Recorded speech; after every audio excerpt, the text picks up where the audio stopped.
And so we begin Chapter 7. It's titled Quantum Theory and the Electronic Structure of Atoms. If you guys keep going further into chemistry, you'll start to notice that chemistry is really about the electrons. And quantum theory allows us to predict and understand the critical role that electrons play in chemistry. So we're going to talk about classical physics all the way to quantum theory, and then we're going to describe the properties of waves, use the speed of electromagnetic radiation to calculate frequency, so on and so forth. But let's get started.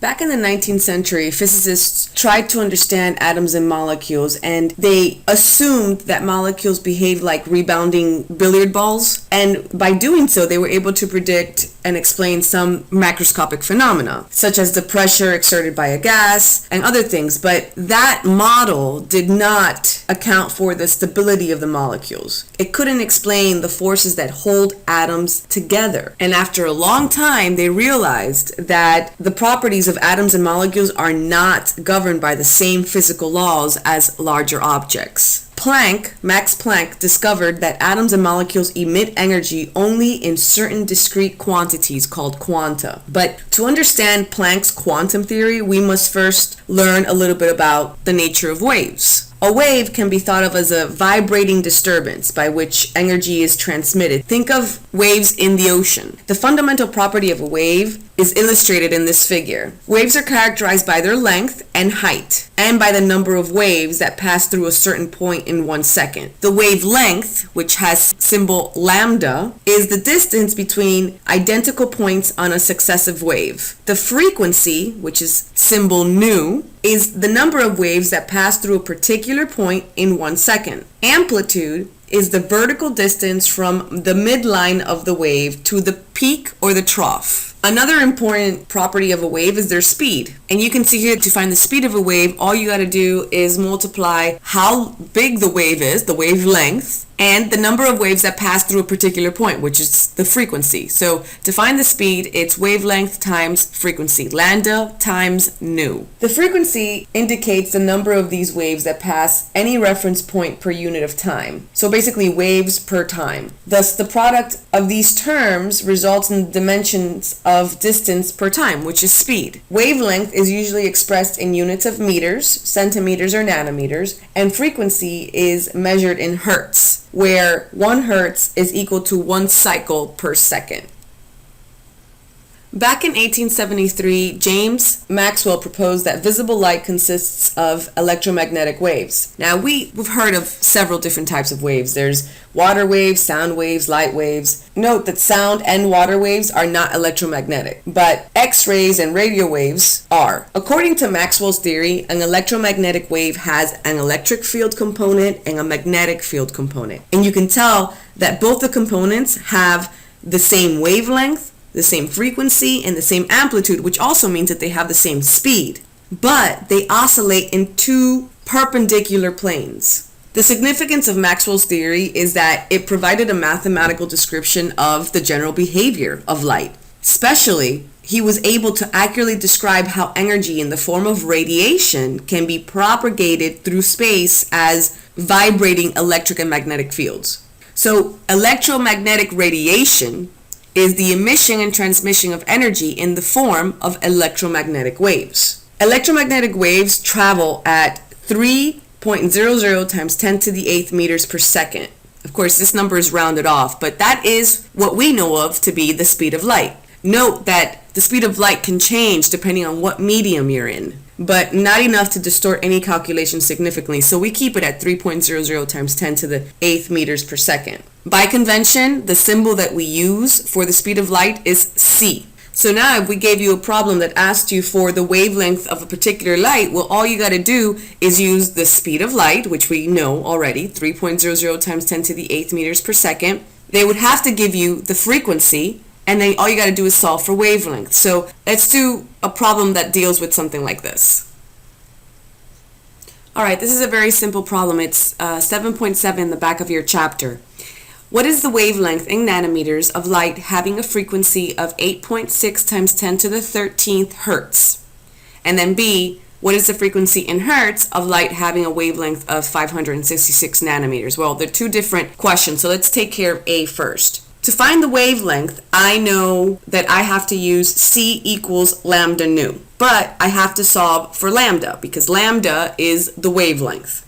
So I use lambda is equal to the speed of light over the frequency, C over nu. All I do then is plug in exactly the numbers that they give me.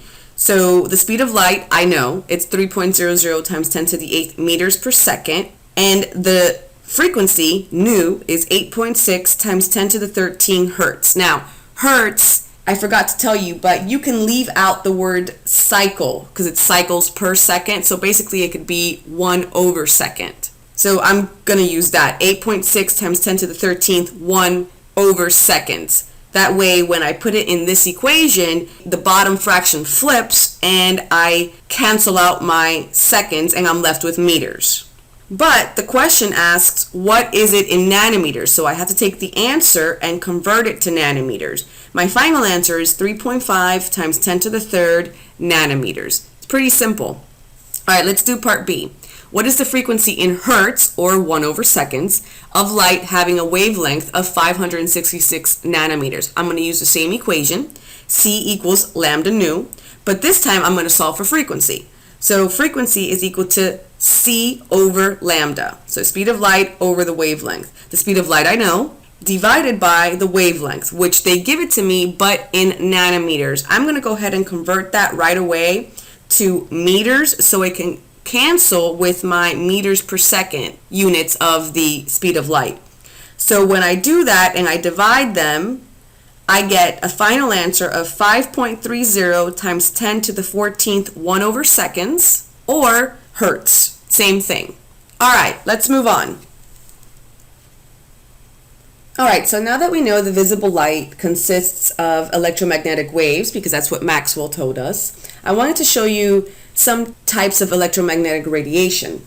You have the long radio waves, which are emitted by large, super large antennas like broadcasting stations, and then the shorter visible light waves are produced by motions of electrons within atoms and molecules. Now the shortest waves we have, which also have the highest frequency, notice the inverse relationship between those, are associated with gamma rays. And gamma rays are really strong. They can actually form changes within the nucleus of an atom. So the higher the frequency, the more energetic the radiation. So what that means is that UV rays, X-rays, and gamma rays are the highest in radiation. So those are the ones that are bad for your skin, bad for your body. They cause radicals. So that's why it's not really good to go tanning in those tanning beds. Also notice that each type of radiation is spread over a specific range of wavelengths and frequencies. For example, visible light ranges from a wavelength of 400 nanometers to 700 nanometers. All right, let's move on to Planck's quantum theory. So back when all this exciting research was happening in the 1900s, there was two big mysteries that scientists could not explain at the time. Mystery number one was the heated solids problem. So first, let me tell you what that means. When solids are heated, they emit electromagnetic radiation over a wide range of wavelengths. So for example, when you turn on an electric heater, it has the dull red glow, and when you turn on a tungsten light bulb, that has a super bright white light that comes out. So that's what I mean by when solids are heated, they emit radiation.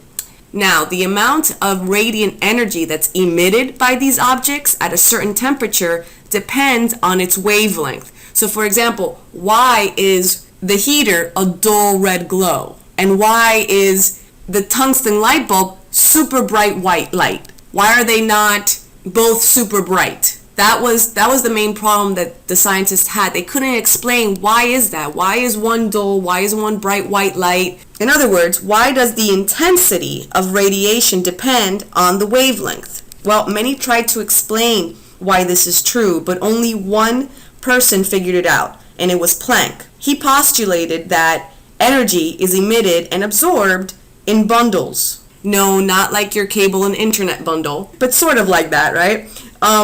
In bundles. He called them quanta. A quantum is the smallest quantity of energy. You have to realize that this assumption was drastically different than what classical physics accepted at the time. Classical physics assumed that atoms and molecules could absorb or emit any amount of energy. But Planck didn't think so. Planck thought that they could only absorb or emit discrete quantities of energy. In other words, energy can only be in multiples of h nu. So the energy of a single quantum of energy is given by that equation. E, which is energy, is equal to h nu, where h is Planck's constant. And of course V, the nu, is your frequency of radiation. The value of Planck's constant is 6.63 times 10 to the negative 34th joules seconds. And also note that you can substitute c over lambda for nu. So then you could have something like E is equal to Planck's constant times c over lambda. So again, according to the quantum theory, energy is always emitted in integral multiples of h nu. For example, 2h nu, 3h nu, 10h nu, but never a fraction of h nu. Like, it can't be like 1.67 h nu or 4.98. They're discrete quantities. At the time that he assumed this, back in the 1900s, he couldn't explain why energy was quantized, but he had no problem correlating the emission of solids over the entire range of wavelengths. They all basically supported the quantum theory, which was the most important thing.